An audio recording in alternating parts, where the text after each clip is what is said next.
secreto de João se apresenta em duas partes. Primeiro é um monólogo de Jesus sobre teogonia e cosmogonia, ou seja, sobre as questões relativas a Deus e as questões relativas à formação do cosmos. É pura mitologia.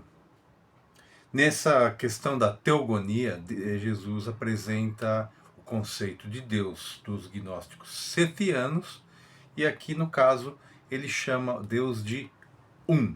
Deus então é o um, é um número, é uma unidade, é uma mônada, né? A segunda parte é um diálogo entre João e Jesus e aborda temas da antropogonia, ou seja, o surgimento do homem, e soteriologia, ou seja, a salvação deste homem.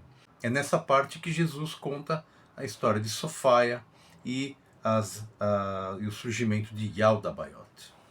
Na primeira parte, Jesus fala então de coisas que não estão no Gênesis, e na segunda parte, Jesus oferece uma releitura desse Gênesis. É interessantíssimo. A identificação de Yaldabaoth, o chefe dos Arcons, com Yahvé, o Deus dos Hebreus da Bíblia, ele tem relação com o platonismo, dizem os especialistas, em especial aquele texto, aquele diálogo de Platão chamado Timeu. Nesse diálogo, Deus é dividido em duas partes. Primeiro é o Deus superior de pura bondade, que Jesus chama de um, e um Deus inferior, que seria uma paródia do demiurgo, e este Deus inferior foi identificado então como o Deus bíblico. A versão do livro secreto de João, editado aqui pela HarperCollins, pelo Marvin Meyer, essa edição já é a composição dos 4 cadernos existentes do livro secreto de João, ela abre com as seguintes palavras: o ensinamento do Salvador e a revelação dos mistérios e das coisas que estão escondidas no silêncio, coisas que ele ensinou ao seu discípulo João.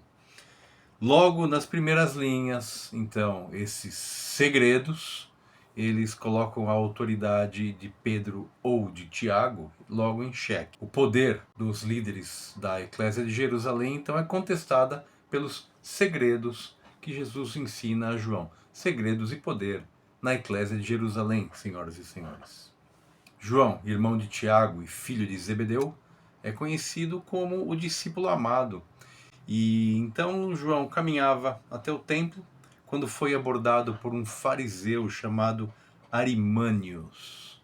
Uma observação interessante aqui é que Arimânios, o nome desse fariseu que aparece no texto, ele lembra o nome da divindade maléfica da crença zoroastriana, que é o Arimã.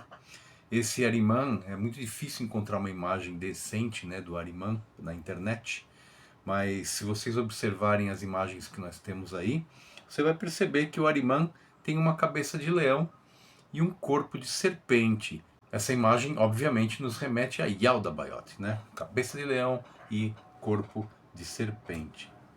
Então esse fariseu Arimânios pergunta para João o seguinte: onde está o teu mestre, aquele que seguias? João responde, chateado: voltou para o lugar de onde veio.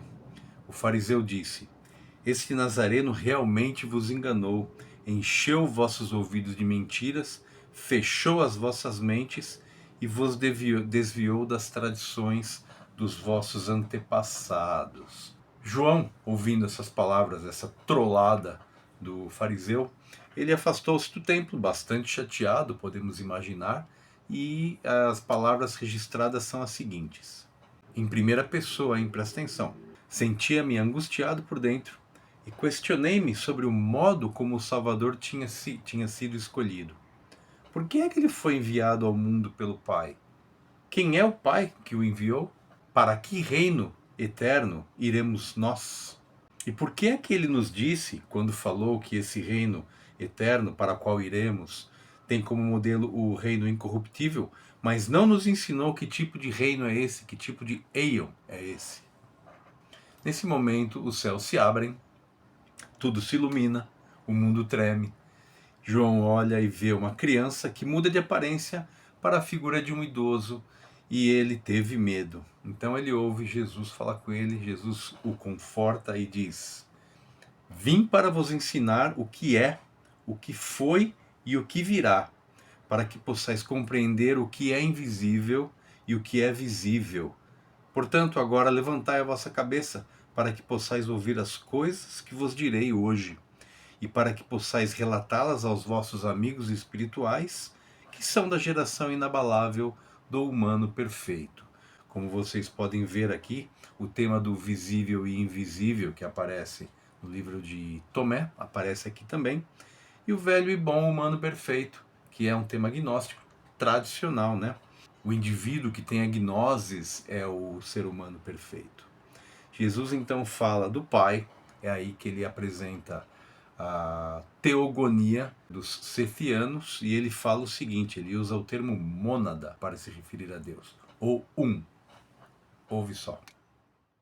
O Um é um soberano que nada tem sobre si. É Deus e Pai, Pai do todo, o invisível que está sobre o todo, que é incorruptível, que é pura luz, que nenhum olho pode contemplar. O Um é o Espírito invisível. Não devemos pensar nele como um Deus ou semelhante a um Deus, pois ele é maior do que um Deus, porque não tem nada sobre ele e nenhum Senhor acima dele. Ele não existe dentro de nada inferior a ele, pois tudo existe dentro dele, pois ele estabeleceu a si mesmo.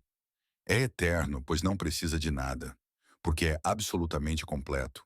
Nunca lhe faltou nada para ser completado. Pelo contrário, é sempre absolutamente completo em luz. O termo espírito invisível é o termo usado pelos cefianos para designar o que o animismo sofiânico chama de originator. E Jesus fala um pouco mais ainda sobre o um. Ouve só. O Um é ilimitado, pois não há nada antes dele para limitá-lo. Insondável, pois não há nada antes dele para sondá-lo. Imensurável, pois não há nada antes dele para medi-lo. Invisível, pois nada o viu. Eterno, pois existe eternamente. Indizível, pois nada poderia abrangê-lo para pronunciá-lo. Inominável, pois não há nada antes dele para atribuir-lhe um nome. As qualidades atribuídas ao um são, obviamente, qualidades compreendidas pela mente humana, mas isso não anula a descrição. De outra forma, não seria possível falar do um, não é verdade? O Um é a luz incomensurável, pura, santa, imaculada. É indizível e é perfeito na incorruptibilidade. Não que seja apenas perfeição, ou bem-aventurança, ou divindade. É muito mais. O Um não é corpóreo e não é incorpóreo. O Um não é grande e não é pequeno. É impossível dizer quanto é, de que tipo é, porque ninguém pode compreendê-lo. Deus não está entre as coisas que existem, pois ele as engloba. Não faz parte dos eons nem do tempo, afinal, tudo que faz parte de alguma coisa foi preparado por alguma outra coisa. Então, Deus não recebe nada de ninguém. Quem poderia emprestar algo ao ser que tudo emana, ao ser de quem tudo emerge? Quem poderia influenciar essa criatura da onde tudo, tudo, absolutamente tudo emana? Jesus fala muito mais sobre o Deus, o Um, essa teogonia, né? essa descrição do Ser Supremo. E para mais aprofundamento, eu sugiro que os senhores deem uma olhada aqui nas Escrituras de Nag Hammadi, uma nova leitura, volume 2.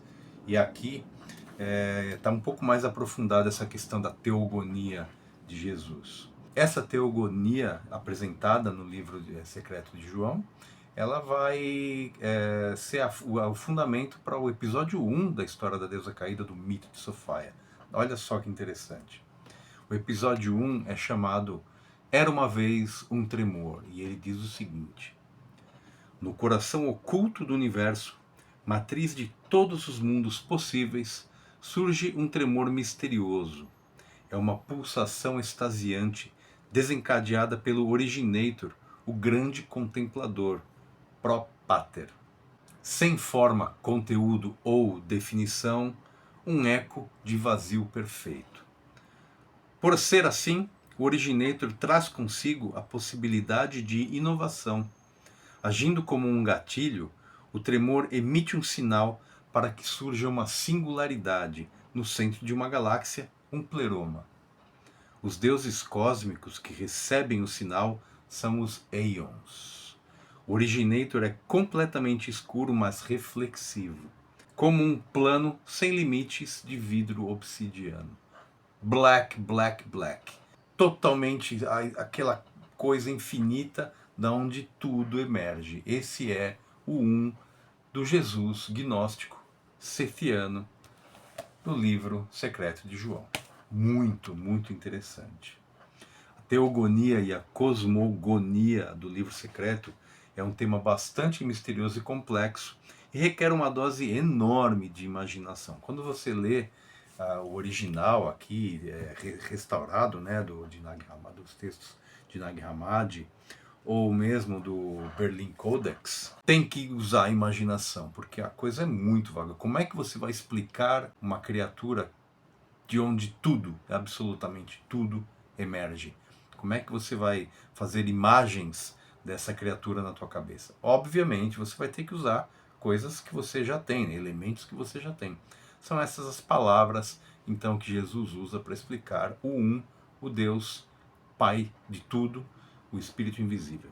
E sobre esse Deus, nós nos limitamos às palavras de Jesus. Ouve só. Este Pai é aquele que se contempla na luz que o rodeia, que é a fonte de água viva e que proporciona a todos os reinos. Ele reflete a sua imagem em toda a parte.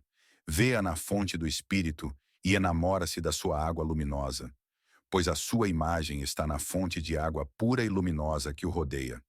Os episódios 2 e 3 da história da deusa caída, eles não são muito explícitos aqui no livro secreto de João, tá?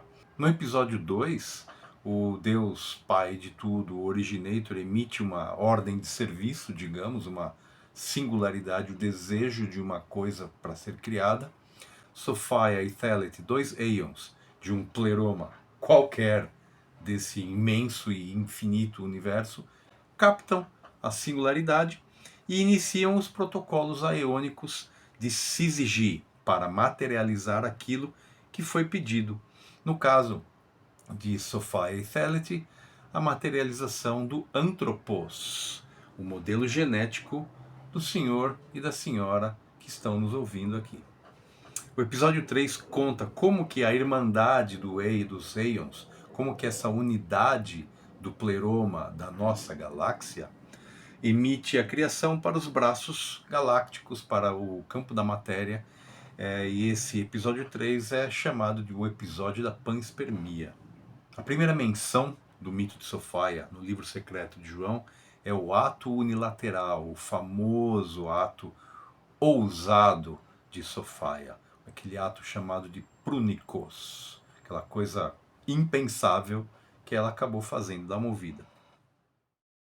Ora, Sofia, que é a sabedoria do insight e que constitui um éon, concebeu um pensamento a partir de si mesma, com a concepção do espírito invisível e do pensamento prévio, pronoia.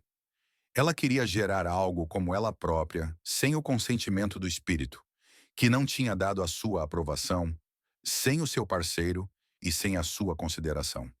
O parceiro não deu a sua aprovação. Ela não encontrou o seu parceiro e fê-lo sem o consentimento do espírito e sem o conhecimento do seu parceiro. Mesmo assim, ela deu à luz. E por causa do poder invencível que tinha dentro de si, o seu pensamento não era um pensamento vago. Saiu dela uma coisa imperfeita e de aparência diferente da sua, porque ela a tinha gerado sem o seu companheiro. Não se parecia com a mãe e era mal formado. Segundo o mito restaurado, Sophia decide agir por conta própria, sem a participação do seu consorte, do outro Aeon, né, que criou junto com ela o Anthropos, o modelo genético humano. O nome dele é Thelete, e sem a autorização do pai. Mas que ato é esse? Por que ela decidiu fazer algo sozinha? O que é um Aeon, né? Qual é o conceito de Aeon? Como é que se explica um Aeon? As respostas estão no episódio 2, 3 e 4 da história da deusa caída. Lembrando, pessoal, o mito de Sophia nas escrituras de Nag Hammadi conta com detalhes o mito de Sophia. Todas as fontes de onde foram tirados os elementos para essa restauração. E a restauração em si foi feita pelo nosso querido John Lamlash em Não a Imagem de Deus. Esse livro aqui os senhores encontram na Amazon e na estante virtual, ao passo que os livros de César Luiz, este que vos fala, os senhores encontram aqui na plataforma Wiclap. Os links estão todos aqui embaixo. É interessante que os senhores deem uma olhada nesses dois livros, porque eles são realmente muito bacanas. Não vou nem falar das Escrituras de Nag Hammadi, uma nova leitura, volumes 1, 2 e 3, que também já estão disponíveis aqui na Wiclap para a sua apreciação.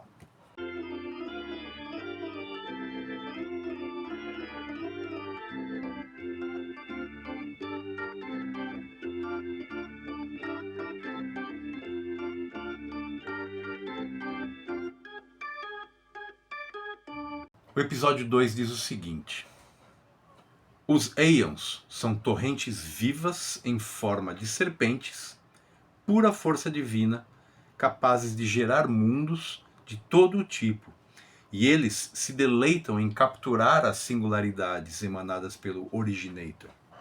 O deleite está no ato de dar-lhes expressão. Essa atividade é um ritual de dança, uma demonstração do jogo divino, a Laila dos hindus. Além de produzir mundos materiais como estrelas e planetas, os Aeons destacam-se na concepção de modelos de vida animada, ou seja, genomas. Sophia e Theleth então receberam essa singularidade e a transformaram no design de uma espécie, o Anthropos. Eu, você, sua mãe, sua tia, seu pai, seu irmão e todo mundo mais que está aí andando de duas patas pelo mundo. Eles instilaram atributos e propriedades no projeto do Anthropos, que é uma pulsação aberta e indefinida. Para isso, eles calibraram o plano genômico básico que virá a emergir como a semente da espécie humana. Tem um texto chamado O Evangelho da Verdade, aqui nos cadernos de Nag Hammadi, e nesse texto nós lemos de forma inequívoca que todas as emanações do Originator, do Pai de tudo, são pleromas. E a raiz de todas essas emanações é aquilo que as faz emergir de si mesmo e lhes atribui seus destinos. Tudo, tudo, tudo emerge do grande Pai.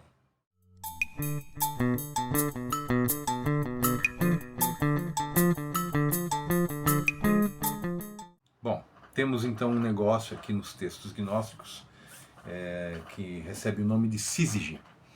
E o resultado da sísige é o que a gente chama de o suor dos deuses.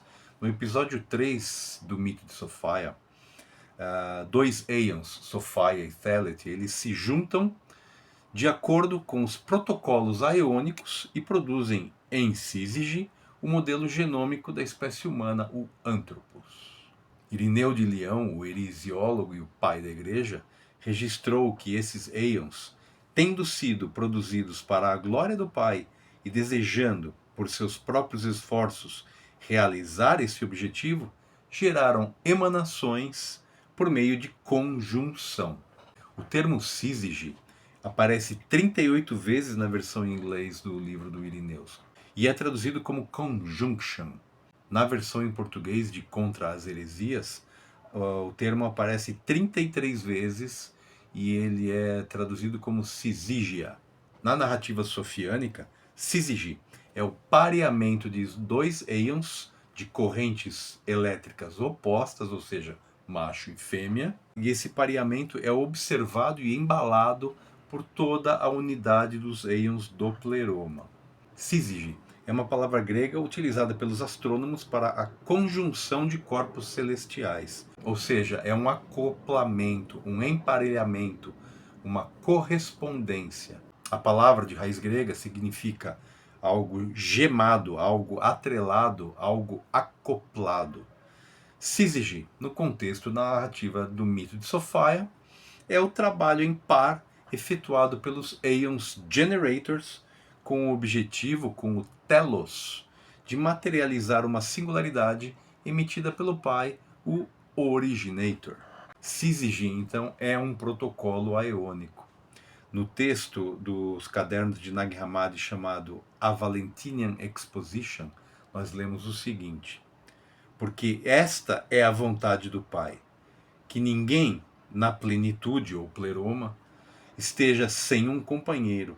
Assim, a vontade do Pai é sempre a de produzir e dar fruto. John Lamlash, em Não a Imagem de Deus, ele parafraseia o texto de Nag Hammadi da seguinte maneira: porque é vontade do originator não permitir que nada aconteça no pleroma além de uma syzygy. A syzygy dos Aeons pode ser chamada de dança cósmica e pode ser comparada com duas serpentes em acasalamento. Os Aeons não são descritos pelos gnósticos, pelo menos não temos nenhuma evidência de uma descrição no material sobrevivente. Se eles descreveram os Aeons, esse material não sobreviveu. Mas nós podemos ter uma noção, já que hoje sabemos que o centro galáctico é constituído de plasma, ou seja, pura eletricidade em forma material visível. Uma possível descrição desses Aeons pode ser lida no Tratado Tripartite. Ouve só. É como uma nascente que continua a ser o que é, mesmo que desague em rios, lagos, riachos e canais. Ou como uma raiz que se expande em árvores com ramos e frutos. Ou como um corpo humano que se divide indivisivelmente em membros, membros principais e extremidades, grandes e pequenos.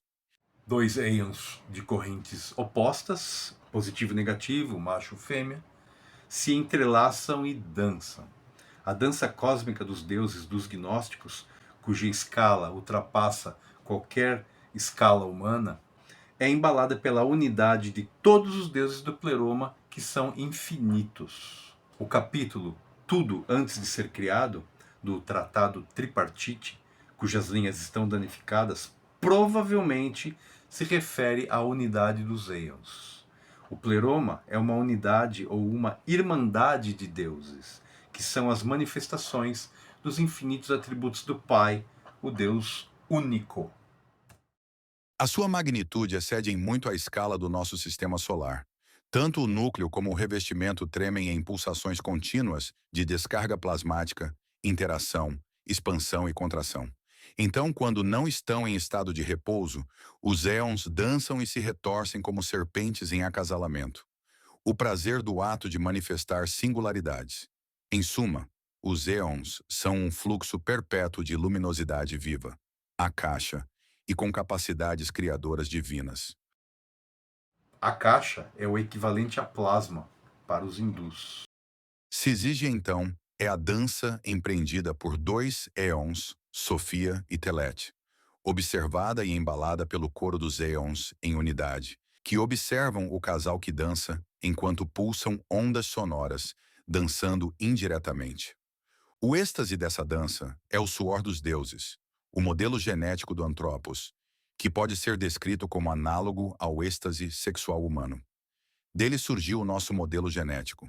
Como escrevemos em outro lugar, o ato de criação é uma orgia cósmica. Lembrando que o termo original orgia não significa putaria, suruba e oba-oba, e sim ritos ou cerimônias secretas na adoração de deuses gregos e romanos. Trata-se de uma derivação da raiz do termo grego ergon, ou seja, trabalho, atividade. O episódio 4 do mito de Sofaia, da história da deusa caída, é o episódio da panspermia. O modelo genético da humanidade, gerado pela dança cósmica de Sofaia e Thelete, é emitido pela unidade dos Aeons para fora do pleroma, que é o centro da galáxia, para o mundo exterior, o quenoma, os braços da galáxia. O Tratado Tripartite diz claramente: porque todos os que glorificam o Pai têm a sua descendência eterna. Eles dão à luz por meio de ajuda mútua e suas emissões são ilimitadas e imensuráveis. O termo copta usa especificamente o verbo emitir, que em latim é emitire, mandar, enviar para fora, enviar de um lugar para outro, expelir, lançar de si. A criação da dança cósmica de Thelete e Sofaia, o Antropos, é então ejaculada para fora do pleroma, para os braços da galáxia, o quenoma. Curioso que Ireneus ironiza Valentinos quando este ensina que o ser humano foi criado não a partir da terra seca, não a partir do barro, como conta a narrativa bíblica, mas de uma substância invisível que consiste em matéria fusível e fluida, que hoje nós conhecemos como genoma humano, DNA e etc, e etc. Bom, pessoal, aqui nós ficamos com a parte 2 dessa aula 4 sobre o livro secreto de João. E na parte 3 nós vamos falar mais sobre esse ato unilateral e nós vamos aprofundar um pouquinho mais aí no mito de Sofaia, segundo as palavras de Jesus contando segredos para João. Esses segredos contados a João, depois de uns 300, 400 anos, foi absolutamente extirpado da consciência humana pelos padres da igreja e a ortodoxia, porque eles realmente abalavam a autoridade dos pais da igreja e a ortodoxia tão prezada por esta instituição tão nobre. Então, nos vemos aí no futuro. Um grande abraço.